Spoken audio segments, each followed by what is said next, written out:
ठीक है बच्चों, लास्ट क्लास में मैंने आपको कुछ आइसो टर्म्स बताए थे और मैंने ये भी बता दिया था कि क्वांटम नंबर्स की ज़रूरत क्यों है इलेक्ट्रॉनिक कॉन्फ़िगरेशन लिखने के लिए। क्वांटम नंबर्स एग्जैक्टली 4 इन नंबर्स हैं। प्रिंसिपल क्वांटम नंबर के बारे में बात हो चुकी थी।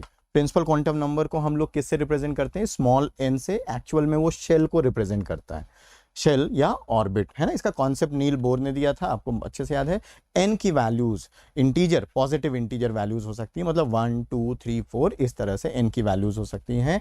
इनको आप के शेल, एल, एम, एन, ओ, पी इस तरह से बोलते हैं। ये जो शेल्स होते हैं, जैसे जैसे इनकी डिस्टेंस, मतलब जैसे जैसे एन की वैल्यू बढ़ती है, डिस्टेंस फ्रॉम न्यूक्लियस भी बढ़ता है, जिससे उनमें रिजाइड करने वाले इलेक्ट्रॉन्स जो हैं उनकी एनर्जी बढ़ती है और स्टेबिलिटी डिक्रीज होती है, क्योंकि वो न्यूक्लियस से दूर जा रहे होंगे। ठीक है, न्यूक्लियस से दूर जाने पे इलेक्ट्रॉन के ऊपर जो न्यूक्लियस का अट्रैक्शन होगा वो वीकेन होगा, कमजोर होगा और उसकी एनर्जी बढ़ेगी, स्टेबिलिटी घटेगी। फिर मैंने आपको लास्ट क्लास में ये भी बता दिया था कि किसी पर्टिकुलर शेल में total number of orbitals n square होंगे, मैक्सिमम ऑर्बिटल्स एन स्क्वायर होंगे, और उसमें मैक्सिमम नंबर ऑफ इलेक्ट्रॉन्स कितने होंगे बेटा? 2n स्क्वायर होंगे। और इसको आज हम लोग वेरीफाई भी कर लेंगे कि ये n स्क्वायर और 2n स्क्वायर आता कहाँ से है ना। मतलब ऐसा नहीं है कि वो एकदम अजीब से कोई फॉर्मूला है उससे आया है, बहुत लॉजिकल है। आप जैसे जैसे आगे बढ़ेंगे आपको समझ में आएगा। ठीक है, तो आज की क्लास हम लोग स्टार्ट करेंगे। चलो स्टार्ट करते हैं। आज स्टार्ट करेंगे एजीमुथल क्वांटम नंबर से। एजीमुथल पहला quantum number, principal quantum number हम लोगों ने कवर कर लिया है। अभी स्टार्ट करते हैं एजीमुथल क्वांटम नंबर से। अब ये जो एजीमुथल क्वांटम नंबर है, इसका कॉन्सेप्ट दिया था सोमरफील्ड ने। एजीमुथल क्वांटम नंबर का कॉन्सेप्ट दिया सोमरफील्ड ने। पेन का कलर चेंज कर ले, नहीं तो दिखेगा नहीं इसमें। एजीमुथल क्वांटम नंबर, ये सेकंड क्वांटम नंबर है। इसको एंगुलर मोमेंटम क्वांटम नंबर भी बोलते हैं। इसको स्मॉल एल से डिनोट करेंगे बेटा। किससे डिनोट करेंगे? स्मॉल एल से। ये कन्वेंशन है, इसका कॉन्सेप्ट दिया था सोमरफील्ड ने। जो एजीमुथल क्वांटम नंबर है या एंगुलर मोमेंटम क्वांटम नंबर है, इसका कॉन्सेप्ट दिया था सोमरफील्ड ने। इसके कुछ दूसरे नाम भी हैं, वो भी मैं यहां पे लिख देता हूं। इनको सेकेंडरी क्वांटम नंबर भी बोलते हैं, सेकेंडरी या सब्सिडियरी क्वांटम नंबर भी बोलते हैं। तो ये अलग अलग नाम है, सभी नाम आपको मालूम होने चाहिए। सब्सिडियरी क्वांटम नंबर एक ही चीज है, मोस्ट कॉमनली इसको एजीमुथल क्वांटम नंबर बोलते हैं। ठीक है, तो दिस इज सेकेंडरी और subsidiary quantum number, right. Small L से डिनोट करेंगे। अगर कोई पूछे कि एल क्या चीज डिनोट करता है, क्या बताता क्या है, एल किस चीज के बारे में इंफॉर्मेशन देता है, जैसे एन किस चीज के बारे में इंफॉर्मेशन देता था? शेल के बारे में। एल किस चीज के बारे में इंफॉर्मेशन देता है? सबशेल के बारे में, है ना। तो एल क्या बताता है हमें? सबशेल के बारे में बताता है, एक्चुअली शेप ऑफ सबशेल बताता है। सो एग्जैक्टली ये जो एजीमुथल क्वांटम नंबर है, ये हमें सबशेल का शेप बताता है। ठीक है, पेंसिल का colour tells us about subshell. अब सबशेल क्या होता है धीरे धीरे क्लियर होगा, है ना। सबशेल एक्चुअली इसका शेप बताता है। ठीक है, तो शेप ऑफ सबशेल बताएगा। एजीमुथल क्वांटम नंबर सबशेल के बारे में बताता है, प्रिंसिपल क्वांटम नंबर शेल के बारे में बताता था। ठीक है, अब एल की जो वैल्यूज हैं, मतलब एल क्या क्या वैल्यूज ले सकता है। अगर कोई आपसे बोले कि एल की क्या वैल्यूज हैं, तो आपको पहले क्वेश्चन करना पड़ेगा कि एन की वैल्यू बताओ, क्योंकि एल अपनी वैल्यूज के लिए एन पे डिपेंड करता है। ठीक है, कोई पर्टिकुलर एल की वैल्यू क्या होगी या कौन कौन सी वैल्यूज हो सकती हैं, वो इस बात पे डिपेंड करेंगी कि एन की वैल्यू क्या है। तो ये बहुत इंपॉर्टेंट है actually. So actually the value of L, है ना। तो ये कहां से कहां तक होगा बेटा? ये होता है 0 to n-1, 0 to n-1, right. 0 to n-1, यहां n प्रिंसिपल क्वांटम नंबर है और यहां पे याद रखिएगा l इंटीजर ही होना चाहिए। l is integer. इसका यह मतलब है कि अगर कोई आपसे बोलते हैं कि फर्स्ट शेल में n = 1, मतलब फर्स्ट शेल में बताइए कौन कौन से सबशेल्स होंगे या एल की क्या वैल्यूज होंगी। तो आप अगर n की वैल्यू 1 है तो यहां रखो बेटा 1। सो 0 से 0, इसका मतलब अगर n की वैल्यू 1 है तो l की वैल्यू क्या होगी बच्चे? 0। l की वैल्यू क्या होगी? 0। और l की वैल्यू जब 0 होती है तो एक तो नंबर हो गया। जैसे आपको याद है n की वैल्यूज जो होती थी, जैसे हम लोगों ने क्या बोला था, n की वैल्यू 1 2 3 इस तरह से, इसको k l m, है ना। तो ये अल्फाबेट से नोटेशन भी किया था। ऐसे ही सबशेल नोटेशन भी है। सबशेल नोटेशन क्या है, अब ये जो एल की वैल्यूज हैं बेटा, एल की वैल्यू 0 1 2 3 4 5 एंड सो ऑन, इनके सबशेल नोटेशन भी स्मॉल एस, इसको बोलते हैं एस सबशेल। अगर एल की वैल्यू 0 है तो l is equal to 0 represents s subshell, l is equal to 0 represents s subshell, ठीक है, ध्यान रखिएगा, L is equal to 0 represents S subshell. Similarly, L is equal to 1 represents P subshell. ये सभी small case letters है ना, lower case letters है। L is equal to 2 represents D subshell.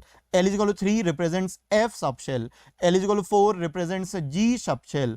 L is equal to 5 represents S, P, D, F, G, H and so on। बेटा ये जो S, P, D, F है, यहां तक तो ये जो नाम है SPDF, इनके पीछे तो स्पेक्ट्रम रिस्पॉन्सिबल है, मतलब कुछ स्पेक्ट्रल टर्म्स होते हैं जो कि रिस्पॉन्सिबल है, मतलब स्पेक्ट्रम इन नाम के पीछे रिस्पॉन्सिबल, SPDF, उसके आगे फिर अल्फाबेटिकल ऑर्डर में है ना। एक्चुअली अपनी पीरियोडिक टेबल में अभी तो जो भी एलिमेंट्स हैं उनके इलेक्ट्रॉनिक कॉन्फ़िगरेशन लिखने में इन 4 का यूज होता है, मतलब अभी तक ये हमारे पास एग्जिस्ट कर रहे हैं और ये आगे एग्जिस्ट करेंगे। अभी ये सिर्फ थ्योरेटिकल है। थ्योरेटिकल का मतलब है कि अभी इनका कॉन्सेप्ट जरूर है, लेकिन अभी हमारे पास इतने एलिमेंट्स नहीं हैं पीरियोडिक टेबल में कि हम इन सबशेल का भी यूज कर पाएं। अगर आगे डिस्कवर होते हैं तो फिर हम लोग इनका भी यूज करेंगे, ठीक है बेटा। अगले पेज पे इसका रीजन है, एक्चुअली मैंने बोला ना स्पेक्ट्रम रिस्पॉन्सिबल है इन नाम के पीछे, मैं बताऊंगा कि क्यों, ठीक है, आगे आते हैं। लेकिन ठीक है, जरा इसको ध्यान से देखना आप।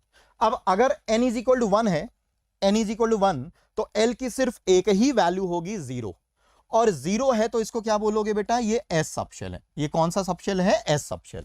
अगर n की वैल्यू 2 है, n की वैल्यू 2, तो यहां पे रखो, तो 0 से 2 - 1, मतलब l की 2 वैल्यूज हो सकती है बेटा, l की 2 वैल्यूज हो सकती है। कौन कौन सी, एक तो 0 हो सकती है और एक 1। 0 मतलब S और 1 का मतलब है P। अब प्रॉब्लम क्या है सुनना, ये l इज इक्वल टू 0 मतलब S सबशेल फर्स्ट शेल में भी है और S सबशेल सेकेंड शेल में भी है। हमें कैसे मालूम चलेगा कि कौन से फर्स्ट शेल के अंदर लाई करेगा, कौन सा सेकेंड शेल के अंदर लाई करेगा, तो एक सबशेल नोटेशन भी है बच्चे, सबशेल नोटेशन। सबशेल नोटेशन ये क्या है, सबशेल नोटेशन देखो, L is equal to 0 first shell में है तो इसको हम लोग बोलेंगे 1S सबशेल। ये क्या है बेटा, 1S सबशेल। इसको क्या बोलेंगे, ये 2S सबशेल है, 2S सबशेल। तो है सबशेल, और सबशेल की कैटेगरी क्या है, S सबशेल। लेकिन यहां 2 क्या रिप्रेजेंट कर रहा है कि ये सेकंड शेल के अंदर लाई करता है, ये सेकंड शेल के अंदर लाई करता है, ठीक है। इसको आप ऐसे समझो, एक कमरा है फर्स्ट फ्लोर पे, तो वैसा ही एक आइडेंटिकल कमरा है सेकंड फ्लोर पे, तो ये सेकंड शेल के अंदर S सबशेल हो गया। सिमिलरली ये P सबशेल है, लेकिन ये सेकंड शेल में है तो इसको बोलेंगे बेटा 2P। इसको क्या बोलेंगे बच्चे, 2P, ठीक है। तो ये तो फर्स्ट शेल के अंदर हो गया ये सारी चीजें, ये सेकंड शेल के अंदर हो गई। ऐसे ही n इज इक्वल टू 3, अगर मैं थर्ड शेल की बात करूं तो यहां 3 क्यों रखूं, 3 रखोगे तो L इज इक्वल टू क्या क्या वैल्यूज आएंगी, 0 आ जाएगा, 1 आ जाएगा और 2 आ जाएगा। ये S है, ये P है और ये D है, तो इसको क्या बोलेंगे बेटा, 3S सबशेल। इसको क्या बोलेंगे, 3P सबशेल। इसको क्या बोलेंगे, 3D सबशेल, है ना।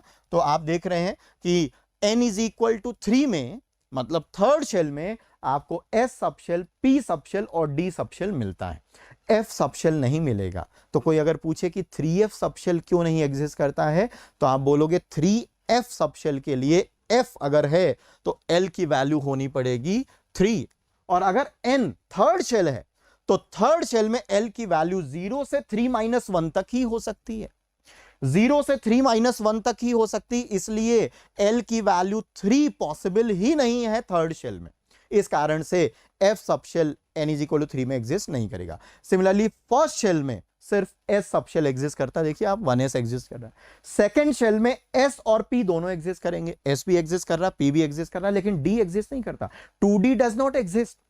और ये क्वेश्चंस खूब पूछे जाते हैं, 2D क्यों एग्जिस्ट नहीं करता है, क्योंकि 2D अगर एग्जिस्ट करना है तो n की वैल्यू 2 है और L की वैल्यू भी 2 है ना। D है, देखो D है तो L की वैल्यू भी 2 है, n की वैल्यू भी 2 है, L की वैल्यू भी 2 है, तो दैट इज नॉट पॉसिबल, क्योंकि अगर n की वैल्यू है तो L की वैल्यू मैक्सिमम n-1 तक।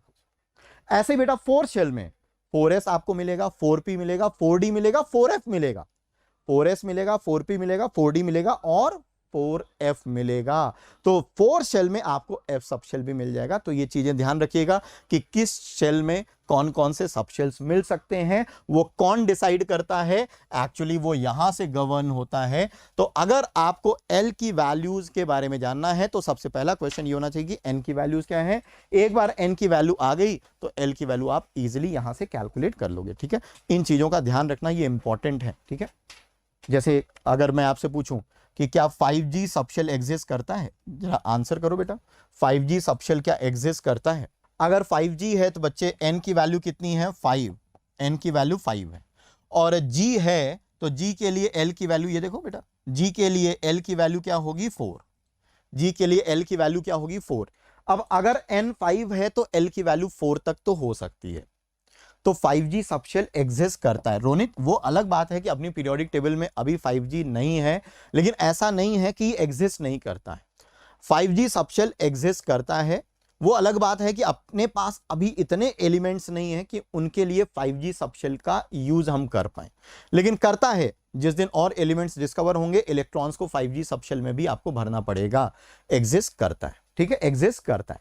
हाँ, अगर मैं आपसे बोलता कि क्या 5H एग्जिस्ट करता है, क्या 5H एग्जिस्ट करता है, 5H सबशेल एग्जिस्ट करता है, तब आप बोलते नहीं एग्जिस्ट करता। क्यों? क्योंकि अगर 5H है तो n की वैल्यू 5 होगी और l की वैल्यू भी 5 होगी। अब अगर n की वैल्यू 5 है तो l की वैल्यू 5 नहीं हो सकती है, क्योंकि n की वैल्यू 5 है तो l की मैक्सिमम वैल्यू 5 - 1 4 तक ही जा सकती है। इसका मतलब this is not possible. So 5H subshell is not possible. ठीक है, इन चीजों का ध्यान रखिएगा, इन पे छोटे छोटे क्वेश्चंस बनते बेटा। तो ये सबशेल पॉसिबल है, ये खूब पॉसिबल है, ये वाला पॉसिबल नहीं है। ठीक है, तो अगर क्वेश्चन आता है कि एग्जिस्ट करता है क्या, तो आप बोलोगे कर सकता है ना, करता है, हमें तो करेगा, क्योंकि हमारे क्वांटम नंबर्स के नियम ये बता रहे हैं कि अगर n 5 है तो l 4 हो सकता है, इसमें कोई दिक्कत नहीं है।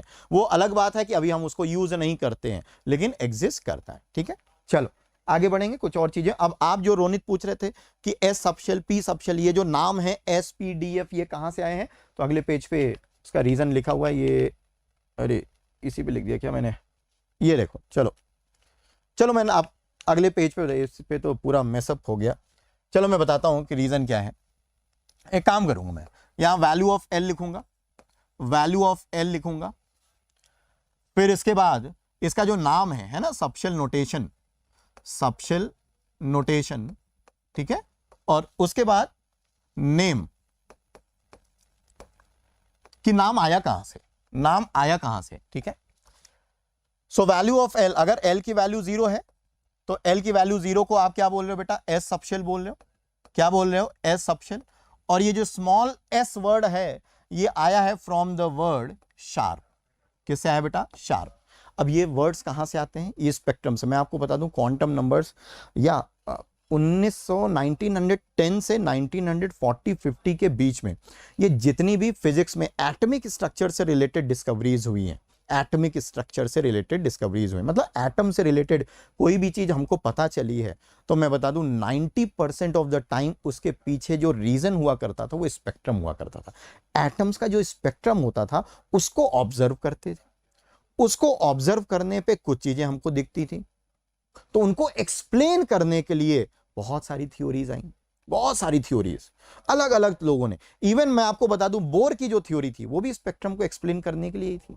ये जो डिस्क्रीट स्पेक्ट्रम मिलता है एटम का, डिस्क्रीट, डिस्क्रीट का मतलब डिसकंटीन्यूअस स्पेक्ट्रम मिलता है, कॉन्टिन्यूअस स्पेक्ट्रम नहीं मिलता जैसा विजिबल लाइट का होता है। अब इसको एक्सप्लेन करने के लिए बोर ने वो पूरा कॉन्सेप्ट रचा जिसको आप बोर्स थ्योरी के नाम से पढ़ते हो। तो मैं आपको बता दूं कि जो भी डिस्कवरीज हुई उनके पीछे स्पेक्ट्रम का बहुत बड़ा रोल था। अब स्पेक्ट्रम से रिलेटेड कुछ टर्म्स हैं, तो स्पेक्ट्रम में कुछ लाइंस दिखती हैं जो बड़ी शार्प लाइंस होती हैं ना, तो शार्प, तो वहां से ये वर्ड आया शार्प, शार्प का ये एस है बेटा। ठीक है, फिर L is equal to 1, L is equal to 1, इसको बोलते हैं पी सबशेल। क्या बोलेंगे बेटा, पी सबशेल। पी कहां से आता है, from the word principal lines, principal lines. ठीक है, प्रिंसिपल लाइंस, प्रिंसिपल लाइंस। ठीक है, प्रिंसिपल लाइन से आती हैं, तो पी प्रिंसिपल लाइंस होती हैं स्पेक्ट्रम में, वहां से ये वर्ड आया प्रिंसिपल, और वहां से p subshell. L is equal to 2, इसको बोलते हैं डी सबशेल। क्या बोलेंगे बेटा, डी सबशेल। और डी वर्ड आता है from the word diffused, diffused.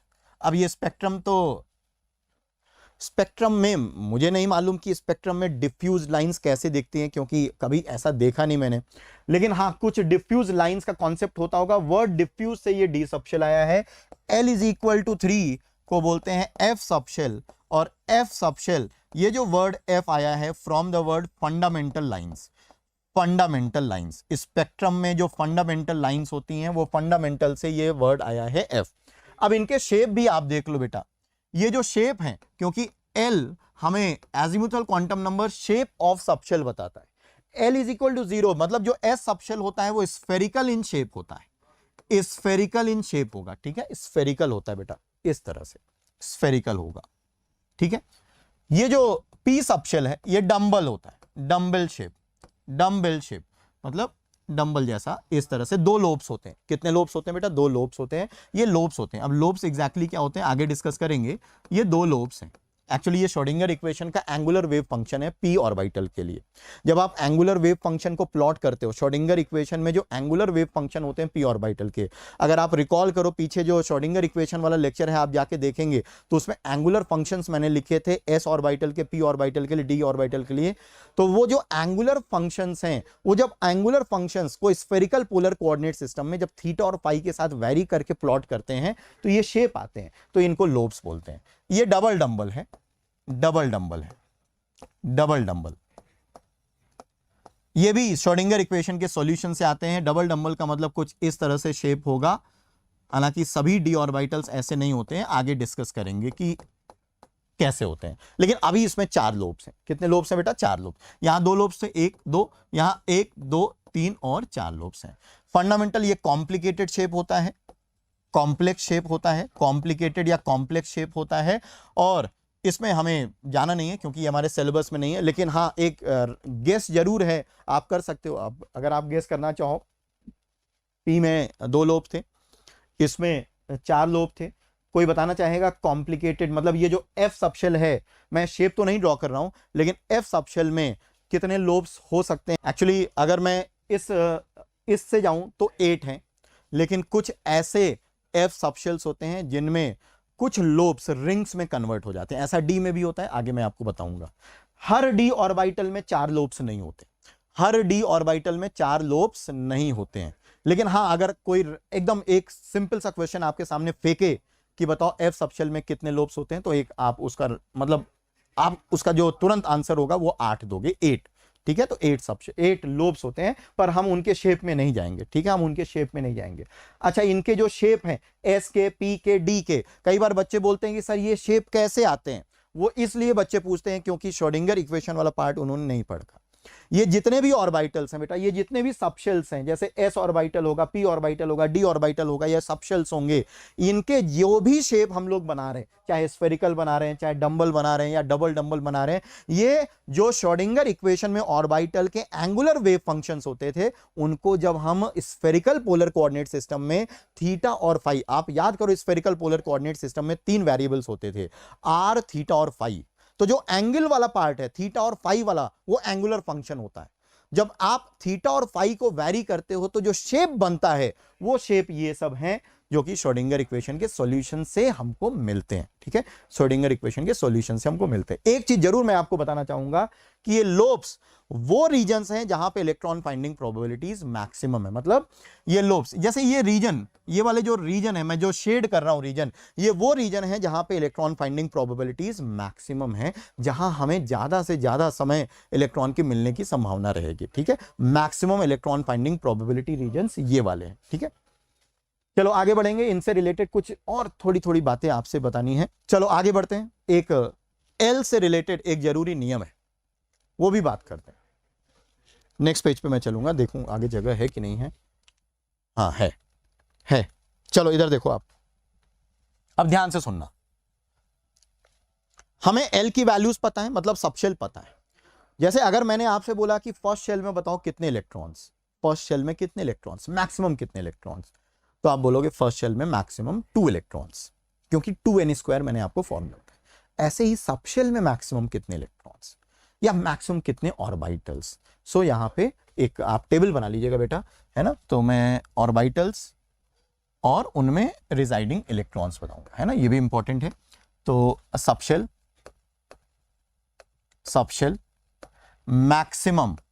Maximum number of orbitals, उस सबशेल में कितने ऑर्बिटल्स होंगे, और maximum number of electrons, maximum number of electrons. देखो इसका तो फॉर्मूला होता है 2l+1, और इसका फॉर्मूला होता है ट्वाइस ऑफ 2l+1। ऐसा इसलिए क्योंकि एक ऑर्बिटल में मैक्सिमम 2 इलेक्ट्रॉन होते हैं, एक ऑर्बिटल में मैक्सिमम 2 इलेक्ट्रॉन।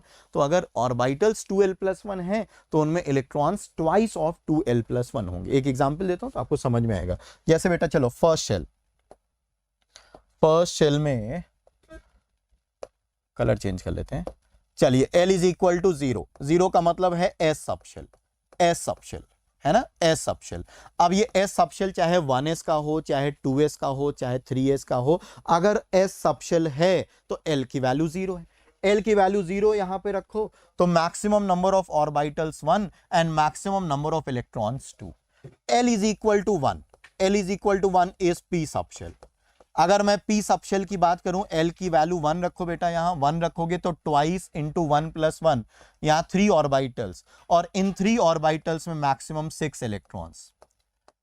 तो अगर कोई आपसे पूछता है कि P सबशेल में मैक्सिमम कितने ऑर्बिटल्स हो सकते हैं, तो आप बोलोगे मैक्सिमम 3 ऑर्बिटल्स हो सकते हैं P सबशेल में, और इन 3 ऑर्बिटल्स में मैक्सिमम 6 इलेक्ट्रॉन्स रह सकते हैं, क्योंकि एक ऑर्बिटल में मैक्सिमम 2 इलेक्ट्रॉन होते हैं। ठीक है, L इज इक्वल टू 2, जिसको आप बोलते हो D सबशेल। D सबशेल के लिए अगर बात करें तो L इज इक्वल टू 2 रखो बेटा, यहां 2 रखोगे तो यहां 5 आएगा और यहां 10 आएगा। अब आप देखो यहां 4 के गैप से बढ़ रहा है, यहां 2 के गैप से बढ़ रहा है। 1 3 5 2 6 10, अगला नंबर भी आप बता सकते हो। L is equal to 3, F subshell है ये, F सबशेल के लिए L की वैल्यू 3 है, तो यहां रखोगे तो 7 आएगा और यहां maximum 14 electrons.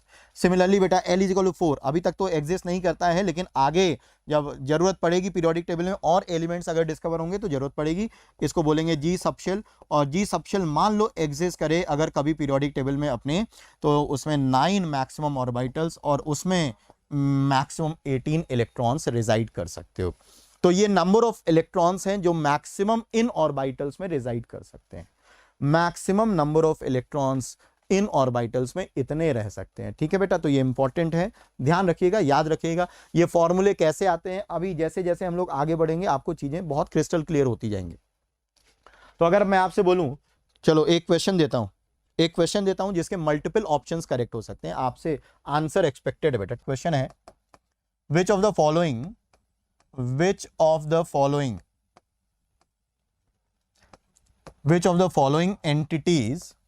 entities can accommodate a maximum of 2 electrons। ठीक है, option A 2s orbital, option B P subshell, option C S subshell, option D K shell, option E 2p orbital.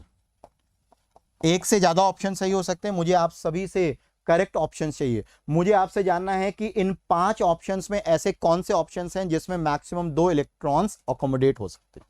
Maximum 2 electrons accommodate हो सकते हैं, ऐसे कौन से वो options हैं। एक से ज्यादा ऑप्शंस हो सकते हैं।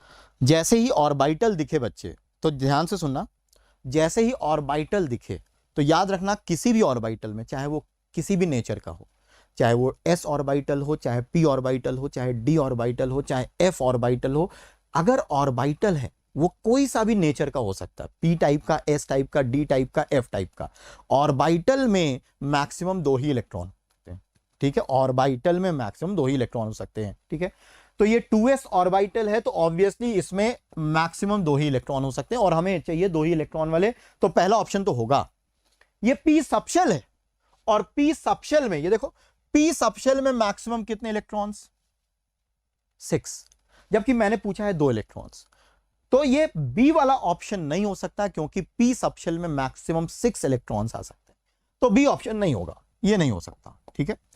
सी एस सबशेल, एस सबशेल, अब एस सबशेल में देखो, एस सबशेल में मैक्सिमम कितने इलेक्ट्रॉन्स? 2, मैंने किसके बारे में पूछा? 2, तो ये ऑप्शन पॉसिबल है। के शेल, अब आप याद करो पिछला लेक्चर, के शेल का मतलब है first shell, n is equal 1, n is equal 1 में मैक्सिमम कितने इलेक्ट्रॉन्स? 2n स्क्वायर, अगर आपको फॉर्मूला याद हो बेटा 2n स्क्वायर। अब ये के शेल का मतलब n की वैल्यू 1 है, n की वैल्यू 1 रखोगे तो 2 इंटू 1 स्क्वायर, मतलब यहां पे कितना? मैक्सिमम 2, तो डी ऑप्शन। और फिर से आ गया 2p ऑर्बिटल, अब p भूल जाओ आप, ऑर्बिटल आगे लिखा है, तो ये 2p ऑर्बिटल, ऑर्बिटल का नेचर p टाइप का है, उससे हमें मतलब नहीं कि सबशेल, ये ऑर्बिटल के बारे में बात हो रहा है। तो 2p ऑर्बिटल, ऑर्बिटल में मैक्सिमम 2 ही इलेक्ट्रॉन हो सकते हैं, तो एक और आंसर होगा ई, मतलब बी को छोड़ के सारे आंसर हैं ए सी डी ई। चलो आगे चलते हैं, तो ये चीजें ध्यान रखिएगा। अच्छा, प्रॉब्लम क्या है कि अगर मल्टीपल चॉइस आंसर्स हैं तो अगर आप सही सारे आंसर्स पिक नहीं करते हो तो आपके मार्क्स कटते हैं, आपको मालूम भी है, आपके मार्क्स कटते हैं। और अगर बहुत हार्श मार्किंग हुई ना, कई बार जैसे एक साल क्या हुआ, जेई एडवांस में बहुत मतलब हार्ड मार्किंग हुई। हार्ड मार्किंग में क्या हुआ, सपोज 4 ऑप्शंस हैं, 3 ऑप्शन सही हैं, आपने 2 सही ऑप्शन टिक किए, 1 सही ऑप्शन छोड़ दिया, तो उसको गलत माना जाएगा। Unless you pick all the correct options, आपका आंसर गलत माना जाएगा। और अगर हार्ड मार्किंग हुई तो पार्शियल मार्किंग तो भूलो, नेगेटिव मार्किंग। और अगर आपका आंसर ए बी सी है, आपने ए बी मार्क किया है, सी मार्क ही नहीं है, तो उस साल क्या हुआ था कि पार्शियल मार्किंग नहीं हुई थी, इसको गलत माना जाएगा कि आपने गलत आंसर किया है, और नेगेटिव मार्किंग और हुई। तो बहुत बहुत ऐसे एग्जाम्पल्स हैं जहां पे इस तरह की मार्किंग्स हुई हैं। तो प्लीज जब भी एमसीक्यू आता है, मल्टीपल चॉइस आता है, तो इंश्योर करो, बहुत अच्छे से इंश्योर करो कि आप सारे करेक्ट ऑप्शंस पिक करो। ठीक है, चलो बेटा आगे बढ़ते हैं। आगे मुझे एक और ब्लैंक पे चाहिए। हाँ चल, यहां पे एक छोटी सी बात और बतानी है।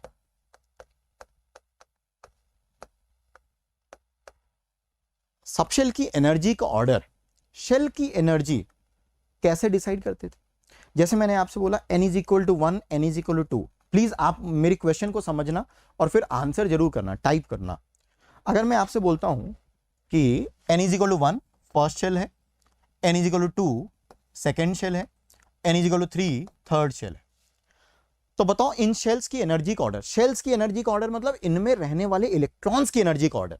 जब मैं बोलता हूं, ये नॉर्मल डायलेक्ट है बेटा, आपसे बोला जाएगा शेल की एनर्जी बताओ, एक्चुअली शेल की कोई एनर्जी नहीं होती, शेल के अंदर रहने वाले इलेक्ट्रॉन की एनर्जी से मतलब है। तो आप बताओ इन शेल्स की एनर्जी का ऑर्डर क्या होगा? First shell, second shell, third shell में किस शेल की एनर्जी ज्यादा होगी या किस शेल की एनर्जी कम होगी? मुझे आपसे यह जानना है। E1 ये फर्स्ट शेल की एनर्जी, E2 ये सेकेंड, और E3 ये थर्ड शेल की एनर्जी। एनर्जी का ऑर्डर बताओ बेटा, मैं क्या कौन सा साइन लगाऊं, कौन सा साइन लगाऊं? E3 greater than E2 greater than 1, बिल्कुल सही है बेटा। जैसे जैसे n बढ़ेगा, n बढ़ने के साथ एनर्जी भी बढ़ती है ना, ये चीज आपको ध्यान रखनी है, एनर्जी भी बेटा क्या होती है, बढ़ती है। ठीक है, तो शेल्स की एनर्जी किससे आप डिसाइड करोगे? n से। n बढ़ेगा तो एनर्जी बढ़ेगी, n बढ़ेगा एनर्जी बढ़ेगी, n बढ़ेगा एनर्जी बढ़ेगी। ऐसे ही सबशेल की एनर्जी का भी ऑर्डर होता है। ये तो शेल की एनर्जी का ऑर्डर हो गया, ऐसे ही सबशेल की भी एनर्जी का ऑर्डर होता है। अब सबशेल की एनर्जी का मतलब सबशेल के अंदर रहने वाले इलेक्ट्रॉन की एनर्जी।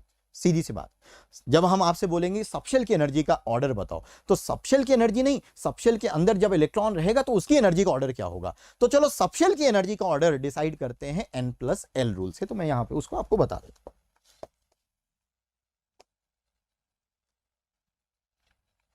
n+l रूल बहुत इंपॉर्टेंट रूल है, ये डिसाइड करता है सबशेल की एनर्जी का ऑर्डर। n+l रूल क्या चीज है ये rule? So it decides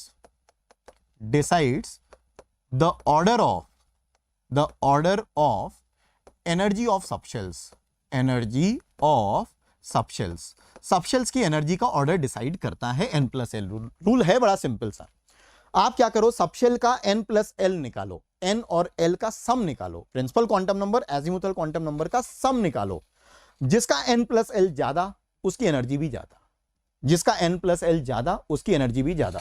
so if, या मैं इसको ऐसे लिख सकता हूं, as n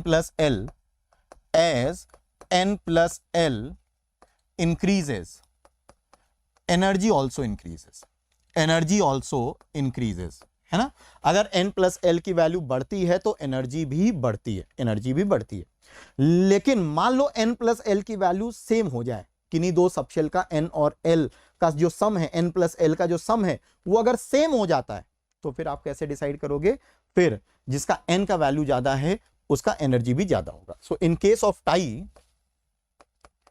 in case of tie, tie का मतलब है अगर इक्वल हो जाए, the subshell having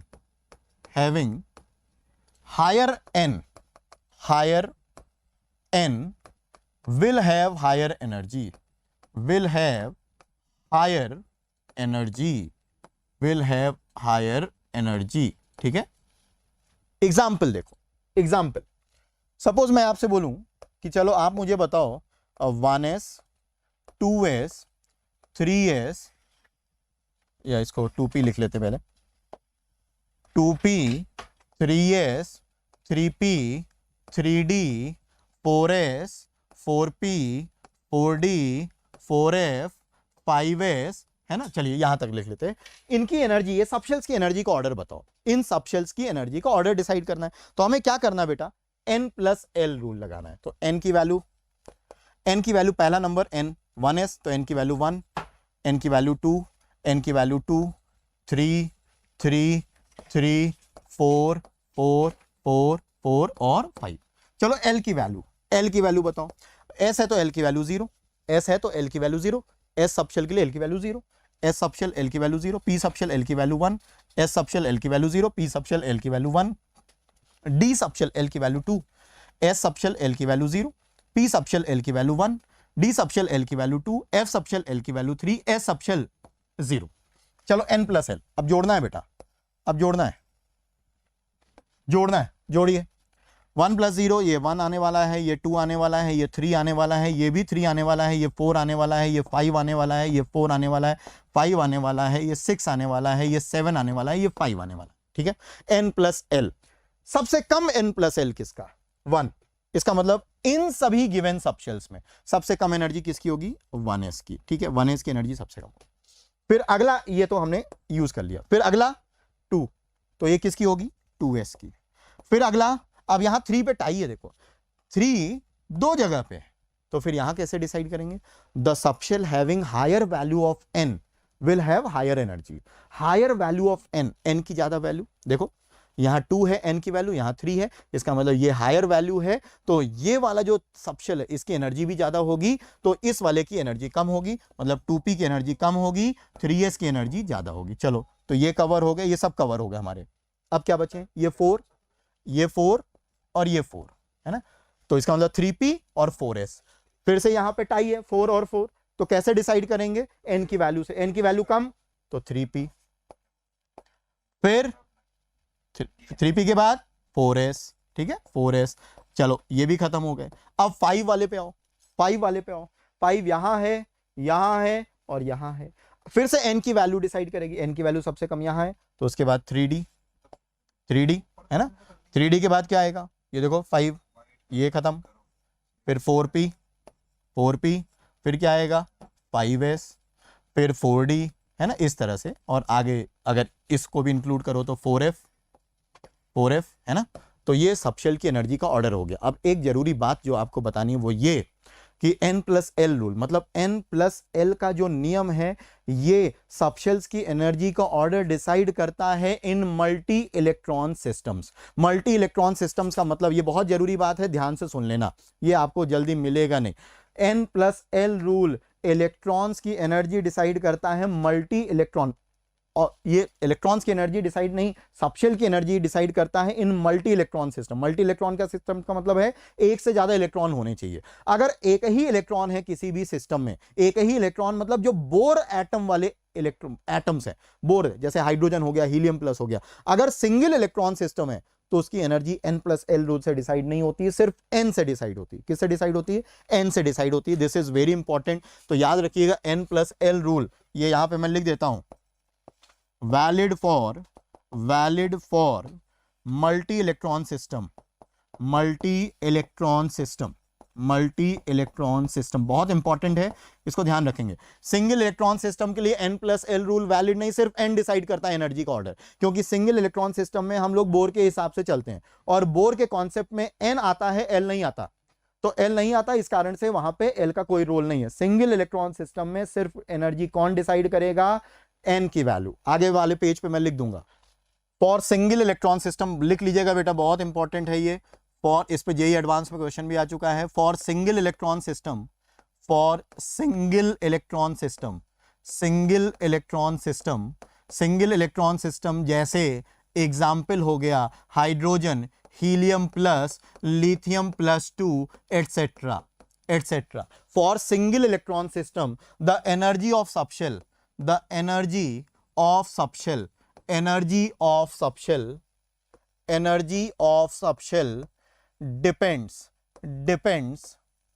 depends only on the value of n, only on value of principal quantum number, l पे डिपेंड नहीं करेगा, ठीक है, क्योंकि सिंगल इलेक्ट्रॉन सिस्टम बोर की थ्योरी से गवर्न हो रहे हैं और बोर ने l का कॉन्सेप्ट नहीं दिया था, सिर्फ n का कॉन्सेप्ट दिया था। इसका मतलब है कि अगर कोई सिंगल इलेक्ट्रॉन सिस्टम है तो अगर उसके लिए मैं एनर्जी का ऑर्डर बोलूं कि चलो इन सबशेल्स की एनर्जी का ऑर्डर बताओ, इन सबशेल्स की एनर्जी का ऑर्डर बताओ, तो यहां पे आप क्या ऑर्डर बताओगे? ध्यान से देख लीजिए आप। अगर सपोज कोई सिंगल इलेक्ट्रॉन सिस्टम है, अभी जो भी बात हो रही है सिंगल इलेक्ट्रॉन सिस्टम के लिए हो रही है, सिंगल इलेक्ट्रॉन के सिस्टम में अगर इन सबशेल्स की एनर्जी का ऑर्डर मैं आपसे पूछूं तो ऑर्डर डिसाइड करने में सिर्फ n का रोल होगा। n की वैल्यू कम तो एनर्जी भी कम, n की वैल्यू ज्यादा तो एनर्जी भी ज्यादा। इसका मतलब अभी ऑर्डर जो यहां पे होगा वो ये होगा 1s, सिर्फ n देखो, पहला नंबर देखो 1 सबसे कम है, सबसे कम एनर्जी, फिर 2 यहां पे भी है, 2 यहां पे भी है, इन दोनों का बराबर होगा। 2s और 2p की एनर्जी बराबर होगी सिंगल इलेक्ट्रॉन सिस्टम के लिए, क्योंकि n की वैल्यू डिसाइड करे और n की वैल्यू दोनों जगह 2 है, n की वैल्यू यहां पे भी 2 है, यहां पे भी 2 है। तो ये केयरफुल रहिएगा बेटा, सिंगल इलेक्ट्रॉन सिस्टम्स के लिए ये इस तरह से चलता है। ऐसे ही फिर ये 3s 3p 3d सबकी बराबर होगी, फिर 4s 4p 4d 4f सबकी बराबर होगी। So this is very important, इस तरह से चलता है, ठीक है, याद रखिएगा बेटा। n की वैल्यू डिसाइड करेगी सिंगल इलेक्ट्रॉन सिस्टम में एनर्जी का ऑर्डर। इस पे क्वेश्चन आ चुके हैं और बहुत केयरफुली आप चीजों को पढ़िएगा। मतलब ये जो ऑर्डर है, ये ऑर्डर ऐसे टाइप की स्पीशीज के लिए है जहां पे एक ही इलेक्ट्रॉन हो, यहां पे एक ही इलेक्ट्रॉन हो। इस पे अच्छा क्वेश्चन बनता है, मैं आपको आगे क्वेश्चन दूंगा, ठीक है, आगे आपको क्वेश्चन दूंगा, ठीक है।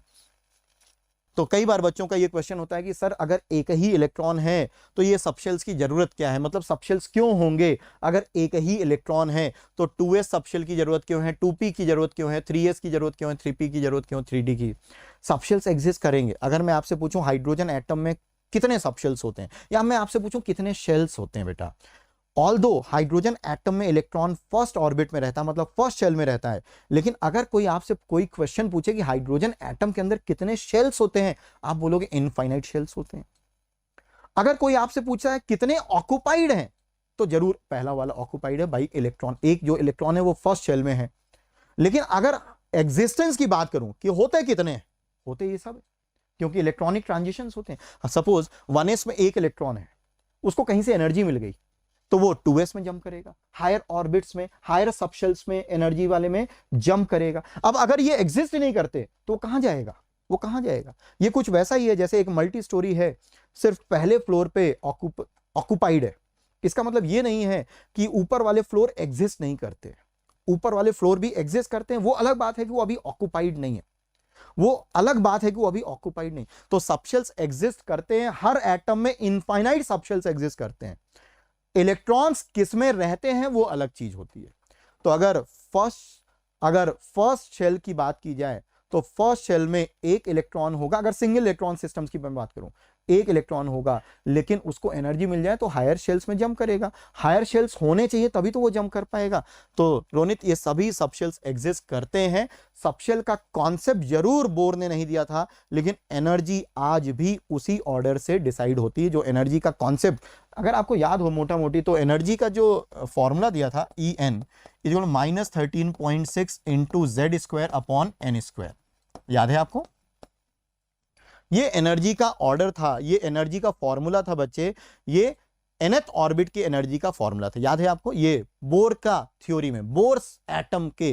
तो अभी इस फॉर्मूले में देखो आप, हम लोग बहुत बोलेंगे कि बोर का थ्योरी वैलिड नहीं है, बोर का मॉडल वैलिड नहीं, लेकिन मैं आपको बता दूं कि जो एनर्जी के एक्सप्रेशंस हैं बोर के, वो एक्स्ट्राऑर्डिनरी, मतलब खास बात ये है कि बोर को सब लोग बहुत सारी चीजें बोल के रिजेक्ट कर सकते हैं कि उन्होंने ये गड़बड़ किया, ये गड़बड़ किया। सरप्राइजिंगली जो एनर्जी कैलकुलेट की वही एग्जैक्टली एनर्जी इलेक्ट्रॉन्स की हमें मिलती भी है थ्रू डिफरेंट एक्सपेरिमेंटल डेटा। तो एनर्जी का जो एक्सप्रेशन है उसमें कहीं पे भी एल का जिक्र नहीं है, एन आता है बेटा। तो इस कारण से सिंगल, और ये फॉर्मूला सिंगल इलेक्ट्रॉन सिस्टम्स के लिए वैलिड है, याद रखना, ये सिंगल इलेक्ट्रॉन सिस्टम्स के लिए वैलिड है ना, सिंगल इलेक्ट्रॉन सिस्टम के लिए। तो इस कारण से हमें सिर्फ एन से डिसाइड करना है, एल से डिसाइड नहीं करना है, ठीक है। चलो, जब इलेक्ट्रॉन्स को देखो रोनित, अब इस पे आएंगे, ग्राउंड स्टेट होता है, एक्साइटेड स्टेट होता है। अगर ग्राउंड स्टेट है तो इलेक्ट्रॉन, मान लो एक इलेक्ट्रॉन है तो बेटा वो 1s में ही मिलेगा। अगर ग्राउंड स्टेट है तो एक इलेक्ट्रॉन है तो वो 1s में ही मिलेगा, आपको 1s में उसके मिलेंगे। अगर हाँ एक्साइटेड है, एक्साइटेड का मतलब इलेक्ट्रॉन को कहीं से एनर्जी मिल गई, तब जरूर कितनी एनर्जी मिलती है उस बात पे डिपेंड करेगा कि वो 2s पे जाएगा, 3s पे जाएगा, आगे जाएगा, है ना। तो ये चीजें तब होंगी जब उसको कहीं से एनर्जी मिलेगी, या वो कहीं से बॉन्ड बनाने के चक्कर में एनर्जी एब्जॉर्ब करेगा, या आप उसको एनर्जी दोगे। लेकिन ग्राउंड स्टेट में अगर कोई एटम है तो जो इलेक्ट्रॉनिक कॉन्फ़िगरेशन हम लोग पीरियोडिक टेबल में पढ़ते हैं, 120 एलिमेंट्स हैं लगभग, हम सभी की इलेक्ट्रॉनिक कॉन्फ़िगरेशन पढ़ते हैं। तो वो इलेक्ट्रॉनिक कॉन्फ़िगरेशन है, मतलब इलेक्ट्रॉन्स की पोजीशनिंग है, किन सबशेल्स में, किन ऑर्बिटल्स में इलेक्ट्रॉन्स हैं। अब वहां पे है ग्राउंड स्टेट में, ठीक है। अगर एनर्जी मिलेगी तब वो एक्साइट होकर दूसरी जगह जाए, ठीक है। चलो, ये सिंगल इलेक्ट्रॉन सिस्टम्स के लिए चीजें थी, ये क्लियर है कि नहीं है? N+L rule multi electron system के लिए वैलिड है, और सिंगल इलेक्ट्रॉन सिस्टम्स के लिए सिर्फ N डिसाइड करता है एनर्जी का ऑर्डर। बहुत इंपॉर्टेंट है बेटा, बहुत इंपॉर्टेंट है। और आपको एक डायग्राम भी लिखा हुआ मिल जाएगा, आपको NCERT में भी मिल जाएगा बेटा। ये जैसे सिंगल इलेक्ट्रॉन, आप बताना कि इसमें कौन सा डायग्राम किसके लिए है, कौन सा डायग्राम किसके लिए है, ये मुझे आप बताइएगा इसमें, ठीक है। एक तो ये एनर्जी सीक्वेंस है, ये एनर्जी सीक्वेंस है बेटा, ये एनर्जी सीक्वेंस है। और दूसरा डायग्राम कुछ ऐसे,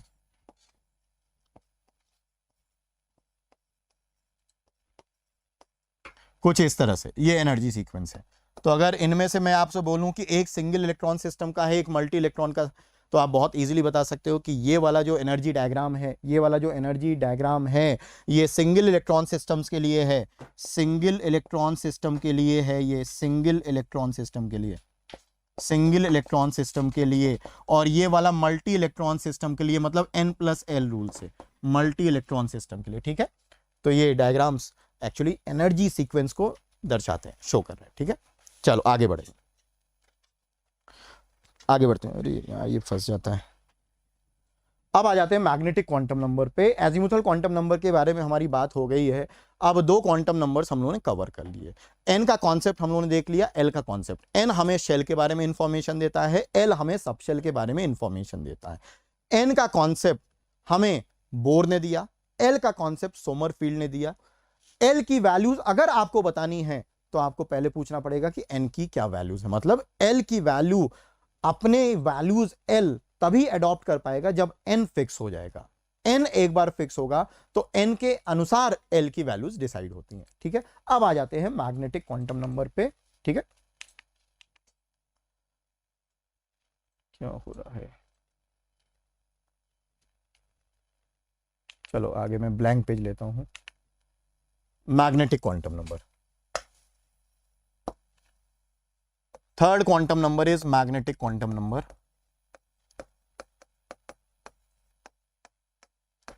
मैग्नेटिक क्वांटम नंबर को हम लोग डिनोट करेंगे एम, और नीचे छोटा सा एल लगता है, नीचे छोटा सा एल लगता है। हालांकि कुछ जगहों पे स्मॉल एम से भी रिप्रेजेंट करते हैं मैग्नेटिक क्वांटम नंबर। इसका जो कॉन्सेप्ट था that was given by scientist Linde, तो ये थोड़ा अजीब सा नाम है, इन्होंने इसका कॉन्सेप्ट दिया था मैग्नेटिक क्वांटम नंबर। एग्जैक्टली क्या है मैग्नेटिक क्वांटम नंबर? अब इसमें अगर डेप्थ में जाएं तो बहुत कुछ है और फिर पूरी क्वांटम फिजिक्स यहाँ पे कवर होती है। एक्चुअली जो पीछे एंगुलर क्वांटम नंबर है उसका नाम एंगुलर क्वांटम नंबर या एजीमुथल क्वांटम नंबर क्यों बोलते हैं? क्योंकि उससे जुड़ा हुआ एक एंगुलर मोमेंटम। जब इलेक्ट्रॉन्स किसी भी न्यूक्लियस के चारों तरफ ऑर्बिटल्स में मूव करते हैं, ऑर्बिट्स में मूव करते हैं, तो उनका एक एंगुलर मोमेंटम होता है जिसको बोलते हैं ऑर्बिटल एंगुलर मोमेंटम। ऑर्बिटल, तो पीछे मैं फॉर्मूला लिख देता हूं ऑर्बिटल एंगुलर मोमेंटम का, चलो इधर लिख देता हूं। ऑर्बिटल एंगुलर मोमेंटम फॉर्मूला काम आएगा आपके, orbital angular momentum, angular momentum, angular momentum.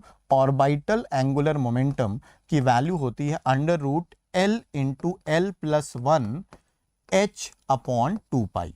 ठीक है, h अपॉन 2 पाई को कई बुक्स में h क्रॉस भी लिखा हुआ मिलेगा, मतलब इसको मैं ऐसे भी लिख सकता हूं under root l into l plus 1 h cross. यहां h क्रॉस, ये जो h और छोटा सा एक क्रॉस मतलब डंडा लगा दिया, तो दैट इज h अपॉन 2 पाई। ये ऑर्बिटल एंगुलर मोमेंटम है। ये किस पे डिपेंड कर रहा है बेटा? एजीमुथल क्वांटम नंबर l की वैल्यूज पे डिपेंड कर रहा है। ठीक है, अब ये ऑर्बिटल एंगुलर मोमेंटम का स्पेस क्वांटाइजेशन होता है। स्पेस क्वांटाइजेशन का मतलब इसकी जो डायरेक्शन है, ये एक वेक्टर क्वांटिटी है, ये तो मैग्नीट्यूड मैंने दे दिया, ये मैग्नीट्यूड है।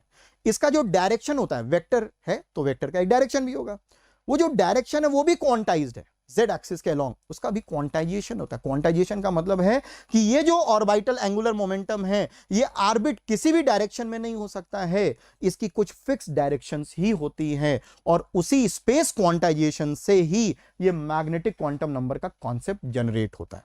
तो उसमें बहुत डेप्थ में नहीं जा सकते क्योंकि वो फिर हायर फिजिक्स हो जाएगा, लेकिन इस चीज का ध्यान रखना कि ऑर्बिटल एंगुलर मोमेंटम का ये मैग्नीट्यूड है, इसका एक डायरेक्शन होता है, वो जो डायरेक्शन होता है वो भी क्वांटाइज्ड। जब कोई चीज मैं बोलता हूं क्वांटाइज्ड है, क्वांटाइज का मतलब आपको पहले से पता है बेटा, क्वांटाइज का मतलब है कुछ सर्टेन वैल्यूज ही जो चीज एज्यूम कर पाए उसको बोलते हैं क्वांटाइज।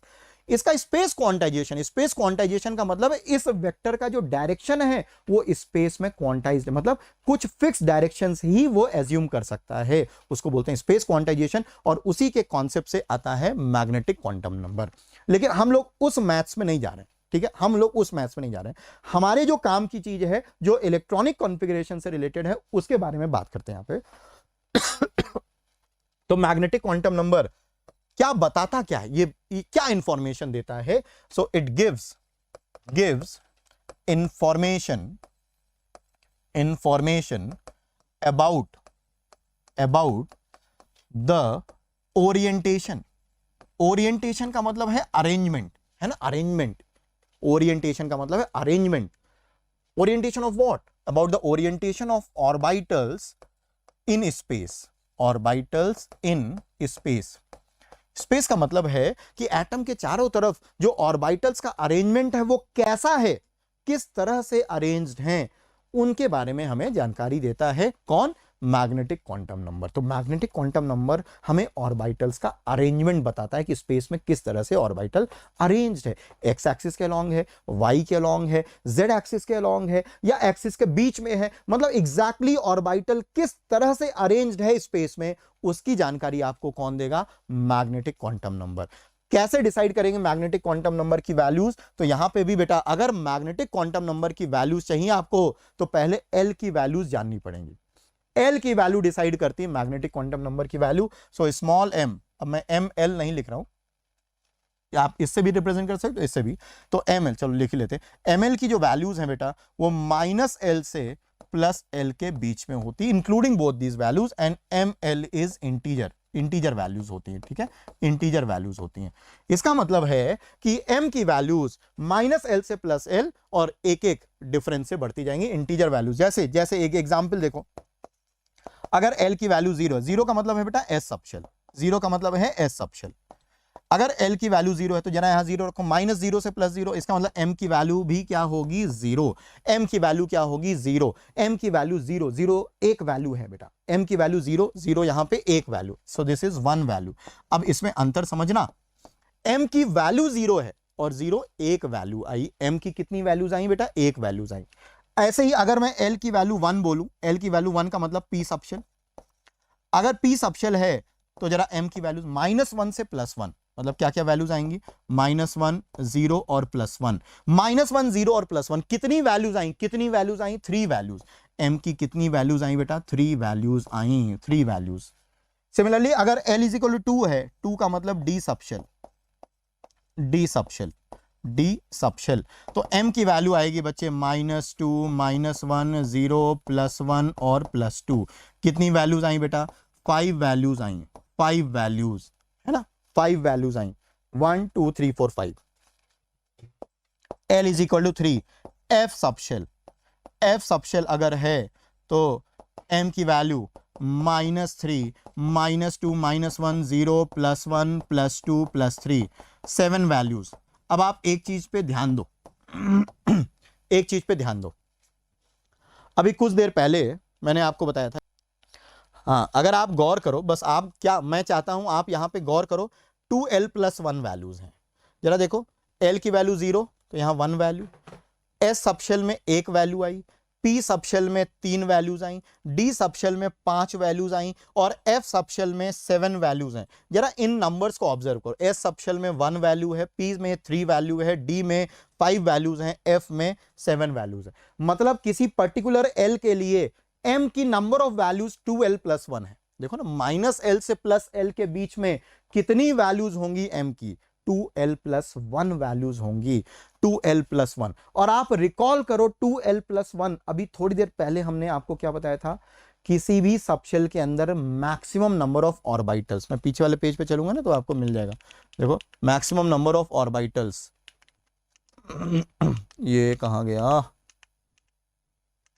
ये रहा, देखो ये देखो, आप ध्यान से देखना, अब इन नंबर्स को देखो, S subshell 1, P subshell 3, D subshell 5, F subshell 7, और यही नंबर्स अभी आपको मिले आगे 2L + 1।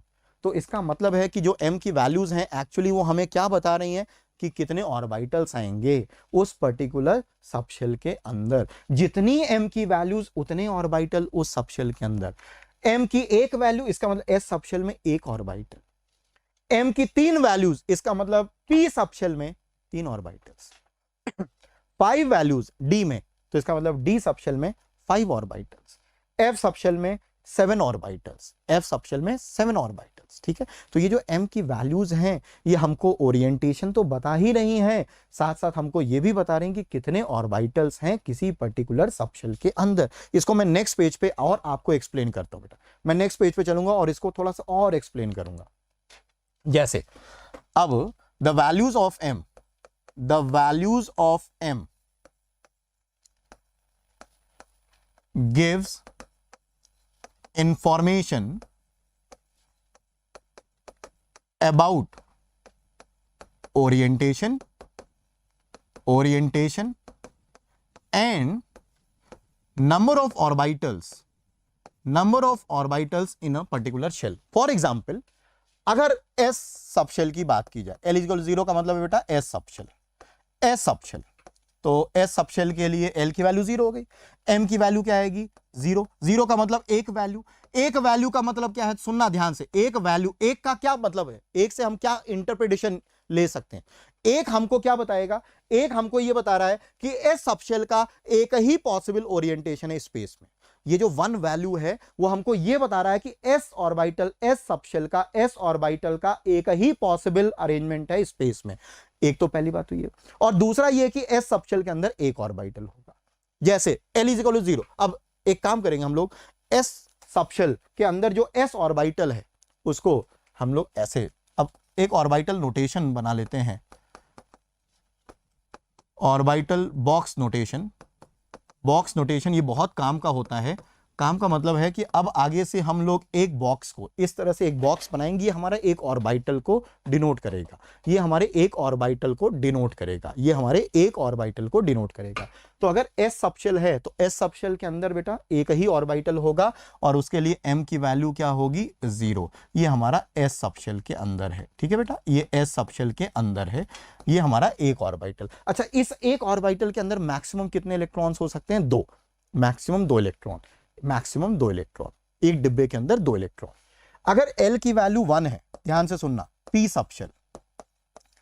सबशेल, तो m की वैल्यूज बताओ बेटा। m की वैल्यूज क्या होंगी? m की वैल्यूज होंगी -1, 0 और +1। कितनी वैल्यूज है बेटा? 3 वैल्यूज, 3 वैल्यू। ये 3 क्या क्या हमें बताएगा? पहली बात, 3 हमको ये बताएगा कि p ऑर्बिटल का स्पेस में 3 पॉसिबल ओरिएंटेशन है। p ऑर्बिटल्स का स्पेस में 3 पॉसिबल ओरिएंटेशन है। 3 से हमें यह पता चल रहा है कि p ऑर्बिटल्स के 3 पॉसिबल ओरिएंटेशन है। दूसरी चीज हमको यह पता चल रही है कि इस p सबशेल के अंदर हमें 3 ऑर्बिटल्स मिलेंगे। तो अगर ये रहा p सबशेल, ये तो रहा p सबशेल, ठीक है, ये p सबशेल, इसके अंदर 3 ऑर्बिटल्स, मतलब हमें 3 बॉक्स बनाने पड़ेंगे। 3 बॉक्स बनाने पड़ेंगे जिसमें m की वैल्यूज एक जगह -1 हो गई, एक जगह 0 हो गई, एक जगह +1।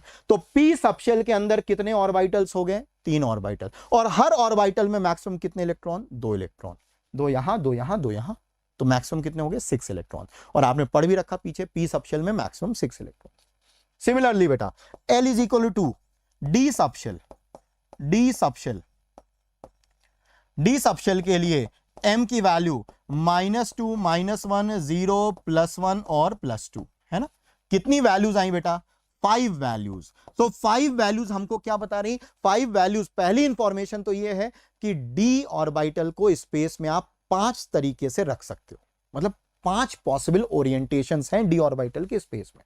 ये पहली इंफॉर्मेशन है इस 5 से। दूसरी इंफॉर्मेशन ये है कि d सबशेल के अंदर हमें 5 ऑर्बिटल्स मिलेंगे। d सबशेल के अंदर हमें 5 ऑर्बिटल्स मिलेंगे। दूसरी इंफॉर्मेशन, मतलब अगर ये मेरा d सबशेल है तो d सबशेल के अंदर मुझे कितने ऑर्बिटल्स मिलेंगे बेटा? 5। ये मेरा d सबशेल है और इस d सबशेल के अंदर 5 orbitals, m is equal to -2, -1, 0, +1 और +2। और हर ऑर्बिटल के अंदर, हर बॉक्स के अंदर आप मैक्सिमम 2 इलेक्ट्रॉन रख सकते हो। तो d सबशेल के अंदर मैक्सिमम 10 इलेक्ट्रॉन्स आ गए। d सबशेल के अंदर मैक्सिमम 10 इलेक्ट्रॉन्स आ गए। तो ये जो m की वैल्यूज हैं बच्चे, ये आपको ओरिएंटेशन के बारे में तो बता ही रहे हैं कि कितने पॉसिबल ओरिएंटेशन है स्पेस में, और आपको ये भी बताते हैं कि ऑर्बिटल्स कितने पॉसिबल हैं किसी पर्टिकुलर सबशेल के अंदर। ठीक है, तो ये हमें इंफॉर्मेशन मिल रही है m की वैल्यू से। अब इन सबशेल की जो ओरिएंटेशंस हैं, ऑर्बिटल के जो स्पेस में अरेंजमेंट्स हैं, उनको हम लोग देख लेते हैं। हालांकि आपको आइडिया है श्रोडिंगर इक्वेशन में shape of atomic orbitals, s orbital, एक ही पॉसिबल अरेंजमेंट है s का। s कैसा दिखता है आपको? स्फेरिकल दिखता है। तो स्फीयर को आप एक ही पॉसिबल तरीके से अरेंज कर सकते हो स्पेस में। आपने एक ही पॉसिबल तरीके से रख दिया स्पेस में। ये आपका s ऑर्बिटल है, चाहे 1s ऑर्बिटल हो, चाहे 2s ऑर्बिटल हो, चाहे 3s ऑर्बिटल हो, सब ऐसे ही दिखेंगे। बस अंतर क्या होगा? उनके साइज का। अंतर क्या होगा? उनके साइज का। मतलब अगर 1s ऐसा है, ये 1s हो गया, तो 2s थोड़ा और बड़ा हो जाएगा, ये 2s हो जाएगा, 3s थोड़ा और बड़ा हो जाएगा, लेकिन रहेंगे सब स्फेरिकल, रहेंगे सब स्फेरिकल। जैसे जैसे n बढ़ेगा तो साइज ऑर्बिटल का बढ़ेगा, लेकिन रहेगा सब स्फेरिकल। s है तो चाहे 1s हो, चाहे 2s हो, चाहे 3s हो, ये सभी स्फेरिकल इन शेप होंगे। यहां m की वैल्यू एक ही होती है बेटा, m की वैल्यू 1 होगी, 0, तो ऑर्बिटल बॉक्स नोटेशन तो ये हो गया। यहां एक चीज मैं और बताना चाहूंगा, जो श्रोडिंगर इक्वेशन में हमने पढ़ा था, नोडल प्लेन। क्या आपको कोई, ये लोब है बेटा, ये वो रीजन है जहां पे इलेक्ट्रॉन के मिलने की प्रोबेबिलिटी सबसे ज्यादा है। क्या कोई ऐसा प्लेन इमेजिन कर सकते हो जहां पे इलेक्ट्रॉन फाइंडिंग प्रोबेबिलिटी 0 हो? नोडल प्लेन्स वो प्लेन्स होते हैं जहां पे इलेक्ट्रॉन फाइंडिंग प्रोबेबिलिटी मिनिमम होती है, 0 होते हैं। तो मुझे तो ऐसा कोई भी प्लेन नहीं दिख रहा है जहां पे आपको इलेक्ट्रॉन फाइंडिंग प्रोबेबिलिटी 0 दिखे। इसका मतलब s ऑर्बिटल में there is no nodal plane, कोई भी नोडल प्लेन नहीं होता है। नो नोडल प्लेन, राइट, कोई भी नोडल प्लेन यहां पे बच्चे नहीं है। ठीक है, तो ये s ऑर्बिटल हो गया। आगे चलूं, कई बार बच्चों का ये भी पूछना होता है कि सर नेगेटिव क्यों नहीं हो सकता, ये यही वैल्यूज क्यों हैं m की, यही वैल्यूज क्यों हैं? जैसे कई बार बच्चों का क्वेश्चन होता है कि सर कि ऐसा वैल्यूज ऐसा ही क्यों है, m की यही पॉसिबल वैल्यूज क्यों हैं? तो इसका एक ही जवाब है। जब आप श्रोडिंगर इक्वेशन, वो जो खतरनाक सी सेकेंड ऑर्डर डिफरेंशियल इक्वेशन है, उसको जब आप सॉल्व करते हो, सॉल्व करने के दौरान जब हम उसको इंटीग्रेट करते हैं, सॉल्व करने के दौरान कुछ ऐसी कंडीशंस आती हैं जो कंडीशंस के कारण सॉल्व हो पाता है। अब कभी कभी आप, अगर आप मैथ्स करते हो तो आप भी मैथ्स करने के दौरान कभी कभी, जैसे ही मैंने देखा है, हम लोग जब पढ़ते थे तो जब जेई के लिए जैसे ही कोई रूट के अंदर कुछ भी आया, suppose root x square minus 2 ऐसे कुछ आया है ना, एक्स स्क्वायर माइनस 2, तो सबसे पहली चीज लिखते थे कि रूट के अंदर जो भी क्वांटिटी है that is always greater than 0। मतलब वो कंडीशन हम लोग इंपोज करते थे ताकि वो चीज आगे सॉल्व कर सके, है ना। तो वो क्या होता है, जब मैथमेटिकली आप कोई चीज सॉल्व करते हो तो कई बार कुछ कंडीशंस इंपोज करनी पड़ती हैं। जैसे ही आप log x लिखोगे तो x ग्रेटर देन 0 आप फट से सबसे पहले लिखते हो, आप सबसे पहले लिखते हो, लिखते कि नहीं लिखते। x रूट के अंदर जैसे ही आएगा कोई चीज तो आप सबसे पहले उस क्वांटिटी को ग्रेटर देन 0 मानते हो, मानते कि नहीं मानते। तो होता क्या है कि ये कंडीशंस सॉल्व करने के दौरान आती हैं। श्रोडिंगर इक्वेशन को भी जब सॉल्व करते हैं तो ये कंडीशंस अपन को मिलती हैं। अब प्रॉब्लम ये है कि उसका सॉल्यूशन बड़ा कॉम्प्लिकेटेड है, तो हम लोग तो सॉल्व नहीं कर सकते, लेकिन हाँ ये रिजल्ट्स है बेटा जिनको हमें ध्यान में रखना है, जिनको हमें ध्यान में रखना है। हाँ अगर कोई क्वेश्चन जरूर पूछे कि ये कहां से आता है तो आप बोलोगे श्रोडिंगर इक्वेशन सॉल्व करो, आपको मिल जाएगा। ठीक है, श्रोडिंगर इक्वेशन को सॉल्व करना पड़ेगा। चलिए पी ऑर्बिटल्स में, पी में आपको 3 ऑर्बिटल्स मिलेंगे, पी सबशेल में आपको 3 ऑर्बिटल्स मिलेंगे। क्यों? क्योंकि m की 3 वैल्यूज है -1 0 और +1, -1 0 और +1। अब ये 3 ऑर्बिटल्स का स्पेस में 3 पॉसिबल अरेंजमेंट है। 3 पॉसिबल अरेंजमेंट में बेटा एक ऑर्बिटल को, जैसे अब पी ऑर्बिटल क्या है कि ये पी सबशेल है, तो पी सबशेल में 3 ऑर्बिटल्स 1 2 और 3, ये तो पूरा पी सबशेल हो गया। अब 3 ऑर्बिटल्स हैं, है ना। 3 ऑर्बिटल्स में बच्चे एक px होगा, एक py हो गया और एक क्या हो गया, pz हो गया। तो 3 ऑर्बिटल्स के नाम भी रखने थे, px py और pz, और इन सबको हम लोग पहले ही कवर कर चुके हैं कि px क्यों बोलते हैं, py क्यों बोलते हैं और pz क्यों बोलते हैं। श्रोडिंगर इक्वेशन वाला लेक्चर देखना, आपको एंगुलर फंक्शन इसका रीजन मिल जाएगा बेटा। सो px में जो लोब्स हैं, डंबल जो है वो x एक्सिस के अलोंग अरेंज्ड मिलेगा। py में जो डंबल है वो y एक्सिस के अलोंग अरेंज्ड मिलेगा। मतलब जो इलेक्ट्रॉन फाइंडिंग प्रोबेबिलिटी है वो x एक्सिस के अलोंग सबसे ज्यादा होगी, यहां y के अलोंग सबसे ज्यादा होगी और यहां z एक्सिस के अलोंग होगी। यहां पे नोडल प्लेन होंगे। px का जो नोडल प्लेन होगा, np मैं लिख रहा हूं बेटा, नोडल प्लेन, px का जो नोडल प्लेन होगा वो yz प्लेन होगा, है ना, yz प्लेन। ये वाला जो प्लेन होगा ना उसमें इलेक्ट्रॉन नहीं मिलेंगे, yz प्लेन। py का जो नोडल प्लेन होगा वो xz प्लेन होगा और pz का जो नोडल प्लेन होगा वो xy होगा। तो प्लीज ये नोडल प्लेन ध्यान रखिएगा। यहां px ही क्यों नाम है, py ही क्यों नाम है, pz ही क्यों नाम है, इनको ऑलरेडी हम लोग कवर कर चुके हैं श्रोडिंगर इक्वेशन के जब लेक्चर में। हमने देखा था कि इसका नाम px ही क्यों रखते हैं, py ही क्यों रखते हैं, pz ही क्यों। कोई मुझे बताएगा कि इसका नाम px कैसे आएगा, py क्यों आएगा, pz क्यों आएगा, इसके पीछे क्या लॉजिक है। कोई मुझे टाइप करके बताएगा कि इसका नाम pz ही क्यों आएगा और px ही क्यों आता है, इसके पीछे क्या रीजन है। कोई मुझे टाइप करके बताए, किसी को याद है वो लेक्चर। ये px py pz के पीछे जो नाम है वो स्फेरिकल पोलर कोऑर्डिनेट सिस्टम है बेटा, स्फेरिकल पोलर कोऑर्डिनेट सिस्टम है। आपको याद नहीं है प्लीज जाके देख लीजिएगा lecture spherical polar coordinate system. जब श्रोडिंगर इक्वेशन पढ़ा रहे थे तो स्फेरिकल पोलर कोऑर्डिनेट सिस्टम में आप याद करो, z को हमने लिखा था r cos थीटा, x को लिखा था हमने r sin theta cos phi और y को लिखा था r sin theta sin phi. याद आया कुछ? तो z एक्चुअली cos थीटा। जब आप श्रोडिंगर इक्वेशन ऑर्बिटल के वेव फंक्शंस की इक्वेशंस लिखते हो तो अगर cos थीटा आता था तो हम z बोल देते हैं, तो एक्चुअली pz के फंक्शन में cos थीटा आएगा। अगर sin थीटा cos फाई आता था तो हम x बोल देते थे, sin थीटा sin फाई आता था तो हम y बोल देते थे। प्लीज लेक्चर जाके देखिएगा तो आपको रीजन मिल जाएगा ना कि इसका px ही नाम क्यों है, इसका py ही नाम क्यों है, इसका pz ही नाम क्यों। शायद याद आ गया होगा, शायद याद आ गया होगा कुछ लोगों को।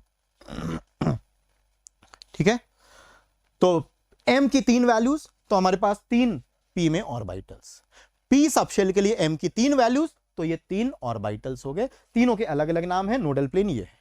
अब d सबशेल में m की 5 वैल्यूज, तो 5 ऑर्बिटल्स और उनके 5 अलग अलग ओरिएंटेशन स्पेस में, 5 अलग अलग ओरिएंटेशन स्पेस में। तो आगे देखते हैं d सबशेल में क्या है। d में अब चूंकि 5 है तो ज्यादा जगह, तो एक dxy है, एक का नाम है dxy। क्या नाम है बेटा? dxy। दूसरे का नाम है, अब एक्स वाई नाम क्या है, वाई जेड क्यों है, एक्स जेड क्यों है, ये सब आपको बता चुके हैं श्रोडिंगर इक्वेशन के लेक्चर में। एक का नाम डी एक्स वाई है, एक का नाम डी एक्स जेड है, एक का नाम डी वाई जेड है, एक का d x square minus y square, दूसरे का डी जेड स्क्वायर, पांचवें का d z square. D z square का शेप देखोगे तो थोड़ा आपको सबको अलग मिलेगा। बाकी सब जगह आपको 4 लोब्स मिलेंगे, जैसे डी एक्स जेड। अब हो सकता है यहां पे कुछ क्लियर ना हो रहा, तो मैं जो बनाता हूं सबसे बढ़िया क्या है, 4 लोब्स हैं, डी एक्स जेड है, जैसे डी एक्स जेड हमें बनाना है तो एक काम करो, एक्स एक्सिस बनाओ, जेड एक्सिस बनाओ और 4 लोब्स बनाओ एक्सिस के बीच में, 1 2 3 4। ये आपका क्या हो गया बेटा, डी एक्स जेड हो गया। क्या हो गया बेटा, डी एक्स जेड। क्या हो गया, डी एक्स जेड। ऐसे ही अगर मुझे डी एक्स वाई बनाना हो तो एक्स एक्सिस बनाऊंगा, वाई एक्सिस बनाऊंगा और 4 लोब्स बना दूंगा एक्सिस के बीच में, ठीक है, ये डी एक्स वाई हो गया। डी वाई जेड बनाना हो, y axis, z axis, 4 lobes बना देंगे एक्सिस के बीच में। D x square minus y square, थोड़ा देखिएगा अलग शेप है, एक्स वाई, एक्स और वाई एक्सिस मैंने बनाए, लेकिन अब लोब एक्सिस के बीच में नहीं बनाऊंगा, एक्सिस के अलोंग, ये और ये, ठीक है, ये एक्सिस के अलोंग है। और डी जेड स्क्वायर बच्चे क्या होता है, जेड एक्सिस बनाओ, जेड के अलोंग लोब बनाओ और एक इस तरह से सर्कुलर। तो डी जेड स्क्वायर में 4 लोब्स नहीं होते हैं, एक्चुअली 2 ही लोब्स हैं और एक इस तरह की सर्कुलर डिस्क टाइप की है। ये उसका एंगुलर फंक्शन का ग्राफ है। अब अगर आप मुझसे बोलते हो कि सर ये शेप कैसे आता है, तो मैं आपको बोलूंगा श्रोडिंगर इक्वेशन जाके एक बार देखना लेक्चर, ये एंगुलर फंक्शन के ग्राफ्स हैं। श्रोडिंगर इक्वेशन में radial wave function, angular wave function, कोई भी ऑर्बिटल का जो वेव फंक्शन होता है वो 2 वेव्स में टूटा हुआ मिलता है, एक रेडियल पार्ट, एक एंगुलर पार्ट। तो एंगुलर पार्ट को जब हम प्लॉट करते हैं तो इस तरह के कर्व्स मिलते हैं, ठीक है बेटा, ये एंगुलर पार्ट के ग्राफ हैं। अब इनके नोडल प्लेन, यहां nodal plane d x y का नोडल प्लेन, यहां 2 नोडल प्लेन है, नोडल प्लेन एक्स वाई का एक्स जेड वाई जेड, इसका nodal plane x y y z, इसका नोडल प्लेन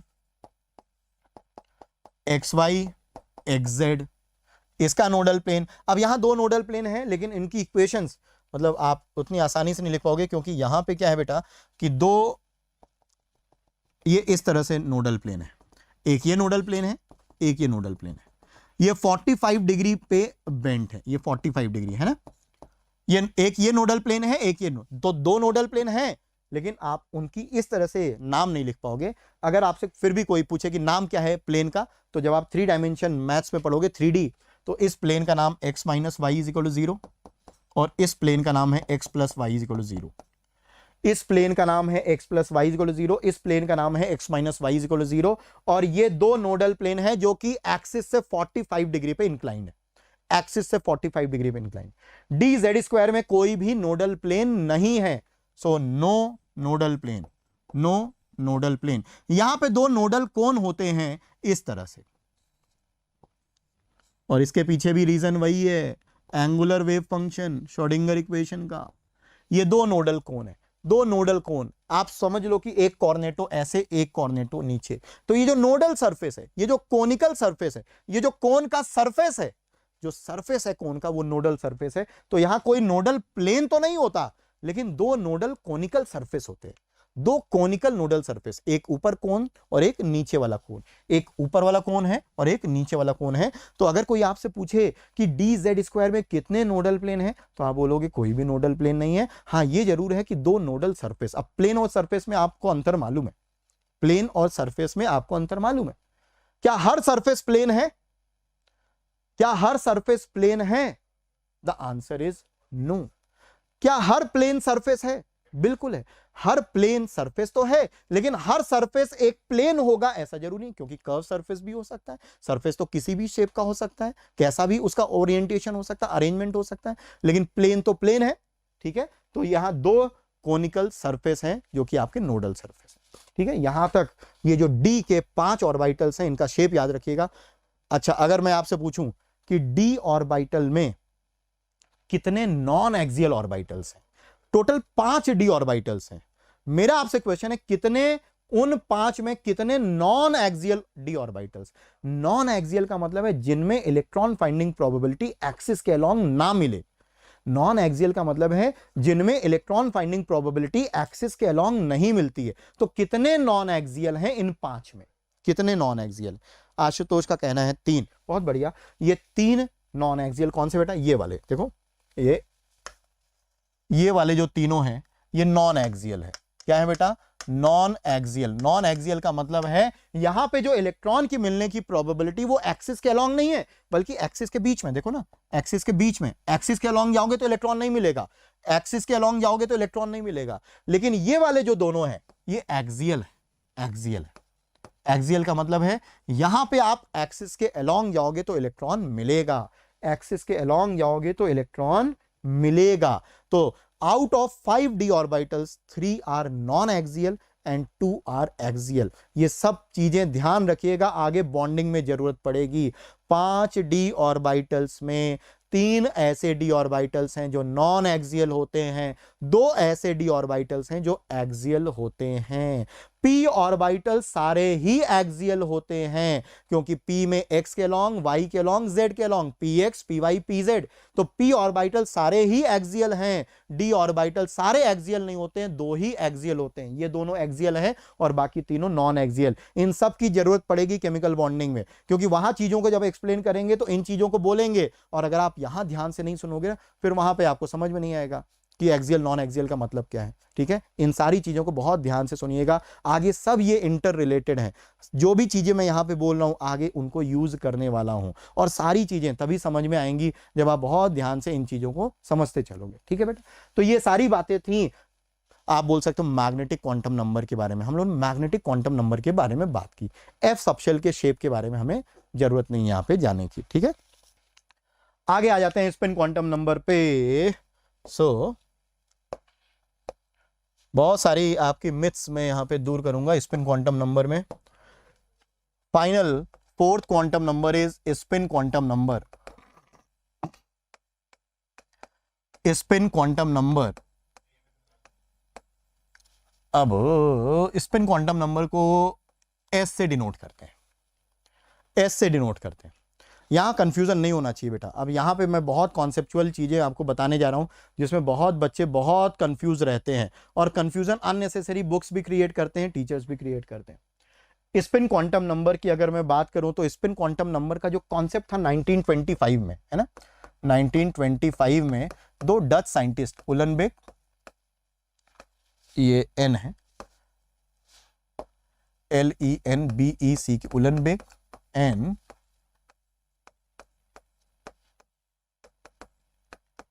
ये 2 साइंटिस्ट थे, दोनों दोस्त थे। तो इन्होंने इस कॉन्सेप्ट को दिया, स्पिन क्वांटम नंबर के कॉन्सेप्ट को दिया। कुछ ऐसे ऑब्जर्वेशंस थे जिनको एक्सप्लेन करने के लिए ये स्पिन क्वांटम नंबर का कॉन्सेप्ट आया। वो भी क्या थे मैं आपको बता दूं। जीमन इफेक्ट। जीमन इफेक्ट क्या होता है? जब आप किसी भी स्पेक्ट्रम को मैग्नेटिक फील्ड की प्रेजेंस में देखते हो तो स्पेक्ट्रल लाइंस फाइनर लाइंस में स्प्लिट हो जाती है, उसको बोलते हैं जीमन effect. जीमन effect is the splitting of A spectral line in presence of magnetic field. जीमन effect देखा गया, उसको एक्सप्लेन करने के लिए ये चीज आई।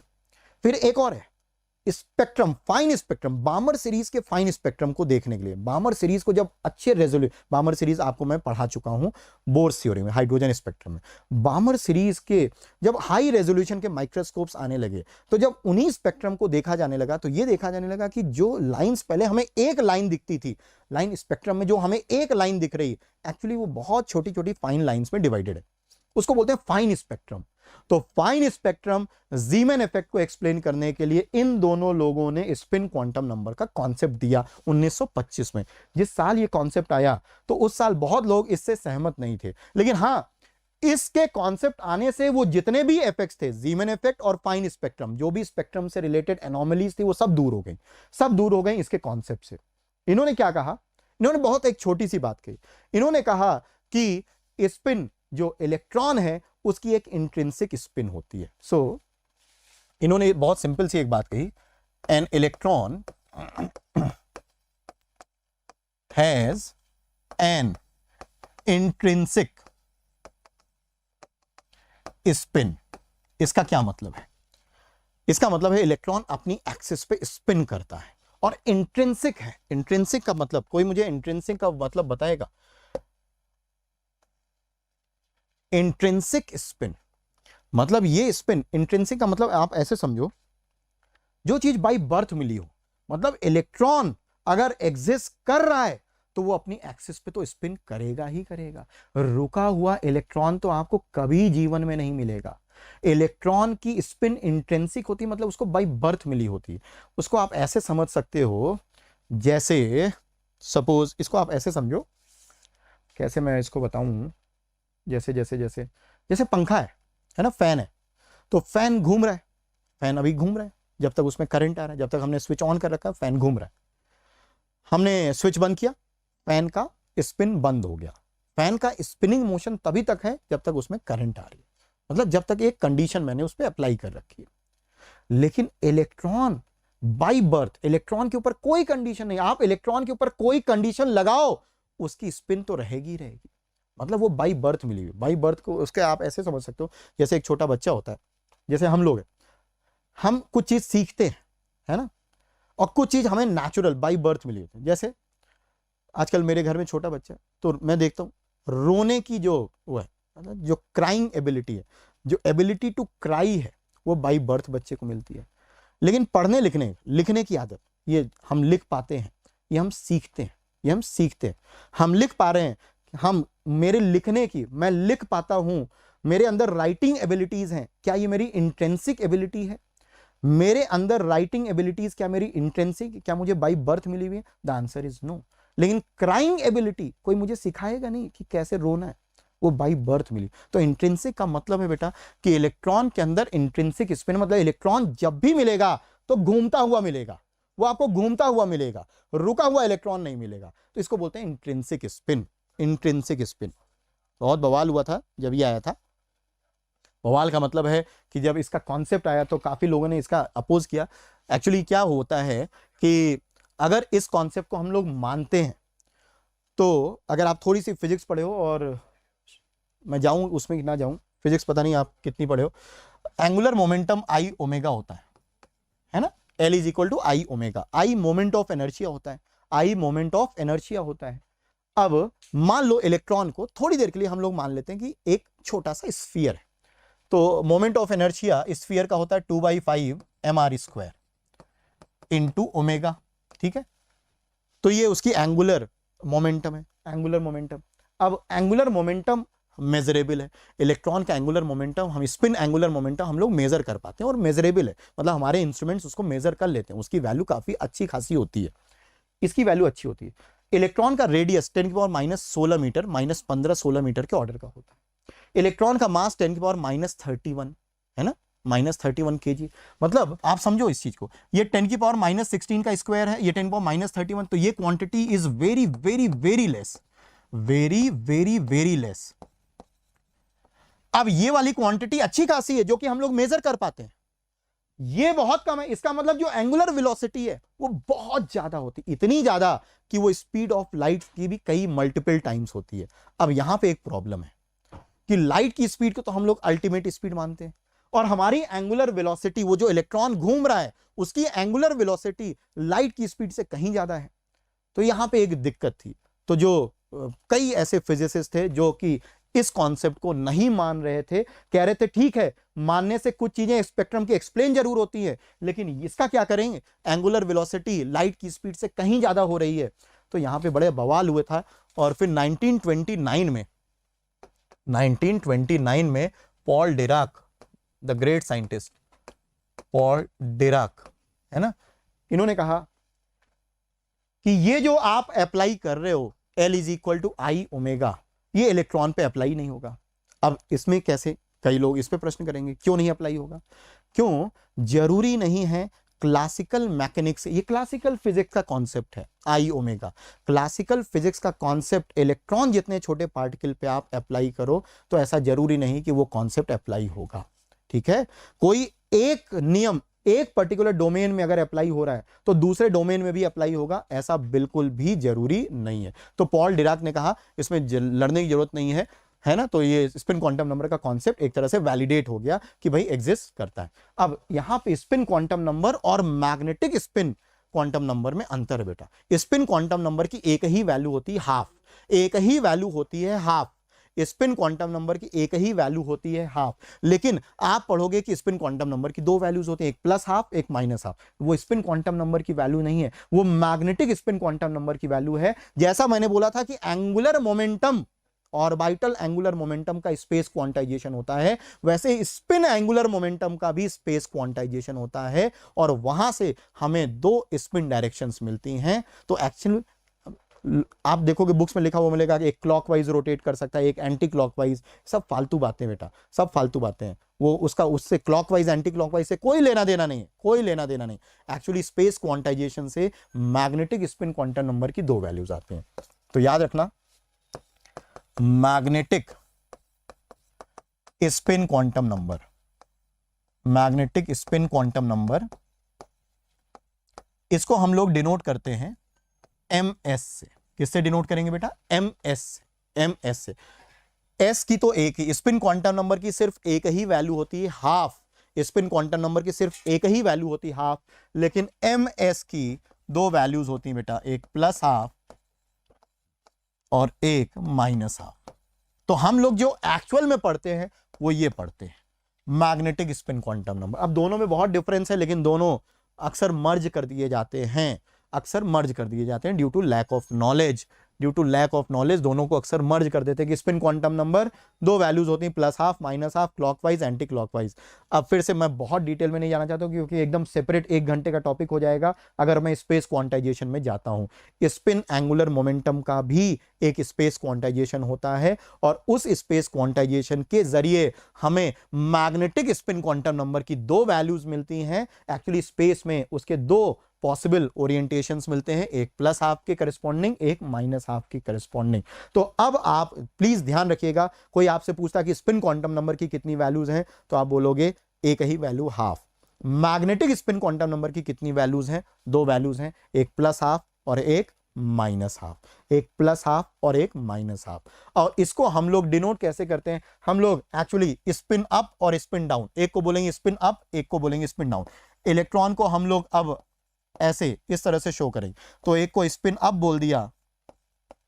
स्पिन अप का मतलब कुछ दूसरा होता है। अब फिर से वही स्पेस क्वांटाइजेशन में मैं नहीं जाना चाहता हूं, क्योंकि उसको अवॉइड करेंगे, अभी इस लेवल पे जरूरत नहीं है। इसको बोलेंगे स्पिन डाउन, इसको बोलेंगे स्पिन डाउन। तो स्पिन अप के लिए एक एरो, स्पिन डाउन के लिए एक एरो। अगर आप स्पिन अप को प्लस हाफ दे रहे हो, स्पिन डाउन को क्या दोगे? माइनस हाफ दोगे, ठीक है। हालांकि ये चॉइस प्लस हाफ और माइनस हाफ ये प्योरली आपका है।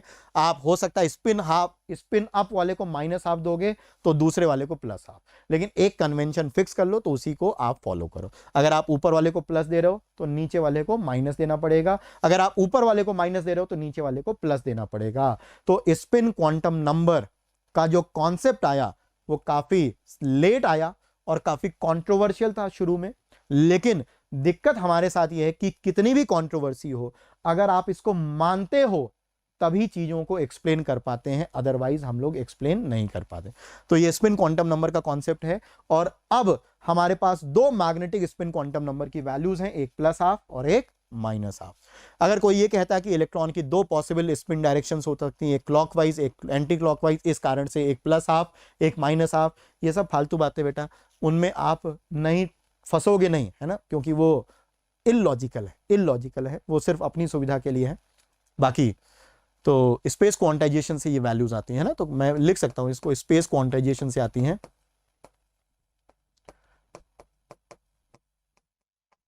ठीक है, प्लस हाफ और माइनस हाफ। तो ये चारों क्वांटम नंबर्स थे। चलो मिलते बेटा नेक्स्ट क्लास में। Thank you.